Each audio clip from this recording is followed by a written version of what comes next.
নমস্কার বন্ধুরা, আজ তৈরি করব নতুন রাঁধুনিদের জন্য মজার একটা নতুন রেসিপি, সাদা আলুর তরকারি। রান্নাটা খুবই সাধারণ, খেতে কিন্তু অসাধারণ।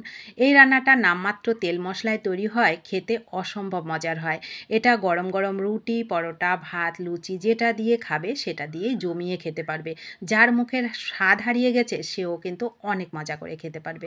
তো এটা তৈরি করতে আমি প্রথমে গ্যাসটাকে অন করে কড়াই বসিয়ে দিয়েছি। কড়াইটাকে গরম করে 2 চামচ সাদা তেল দিলাম। তোমরা কিন্তু সর্ষের তেলেও রান্নাটা করতে পারো। হাফ চামচ কালো জিরে, হাফ চামচ পাঁচফোড়ন আর 3টে শুকনো লঙ্কা ফোড়নে দিলাম। হালকা করে ফোড়নে এই কালো জিরা, পাঁচফোড়ন আর শুকনো লঙ্কাটাকে ভেজে নিয়েছি। এবার এখানে খুবই সামান্য একটু হিং দিয়েছি। হিঙের ফ্লেভারে এই খাবারের স্বাদটা কিন্তু অসাধারণ হয় আর খুব সুন্দর একটা ফ্লেভার হয়। তো দেখো আমি হিংটাকে হালকা করে ভেজে নিয়ে আমি বেশ কয়েকটা কাঁচা লঙ্কা চিড়ে এখানে দিলাম। এই রান্নাটা কিন্তু একটু ঝাল ঝাল হলে বেশ ভালো লাগে খেতে। তোমরা যেমন ঝাল খাবে সেরকমই দেবে। কাঁচা লঙ্কাটাকে হালকা করে ভেজে নিয়ে এখানে দিলাম বড় সাইজের একটা টমেটো, ডুমো করে কেটে নিয়েছি, সেটা দিয়ে দিলাম। দিয়ে এর সাথে একটুখানি এক টুকরো আদা গ্রেট করে দিলাম। তোমরা থেতো করেও দিতে পারো। আদাটাকেও সুন্দর করে ভেজে নেবো। আদার কাঁচা গন্ধ চলে গেলে আদা যখন ভাজা হবে দেখবে খুব সুন্দর একটা ফ্লেভার হবে। আদা, কাঁচা লঙ্কা, হিঙের ফ্লেভারে এই খাবারের স্বাদটা অসাধারণ লাগে। তো আমি এইগুলো ভাজা হতে হতে এদিকে দেখো আলু কেটে নিয়েছি। আলুটাকে আমি একটু হালকা খোসা রেখে কেটেছি আর একটু বড় করে কেটেছি। তোমরা চাইলে ছোট করেও কাটতে পারো, আবার আলুটাকে কিন্তু সেদ্ধ করেও রান্না করতে পারো। সেক্ষেত্রে কিন্তু রান্নাটা আরও তাড়াতাড়ি হবে। তো আলুটাকে দিয়ে আমি গ্যাসের ফ্লেমটাকে মিডিয়ামে করে রেখে একটু লবণ দিয়ে আলুটাকে হালকা করে ভেজে নেব একটু ঢেকে। আমি যেহেতু বড় বড় করে আলুটাকে কেটেছি, তার জন্য আলুটাকে যদি আমি একটু ঢেকে ভাজা করি তাহলে ভাজাটাও যেমন তাড়াতাড়ি হবে, আবার কিন্তু খুব সুন্দর সেদ্ধও হয়ে যাবে। তো আমি একটু ঢেকে দেখো গ্যাসের ফ্লেমটাকে মিডিয়াম টু লোতে করে রেখে এটাকে হালকা করে ভেজে নিয়েছি। আলুটা যেন ভালো ভাজা হয় সেটা অবশ্যই খেয়াল করবে। তো দেখো আলুটা আমার কিন্তু প্রায় ভাজা হয়ে গেছে, আলুটা কিন্তু সেদ্ধও হয়ে গেছে। এখন আমি এর মধ্যে দিয়ে দেবো পরিমাণ মতো হলুদটা।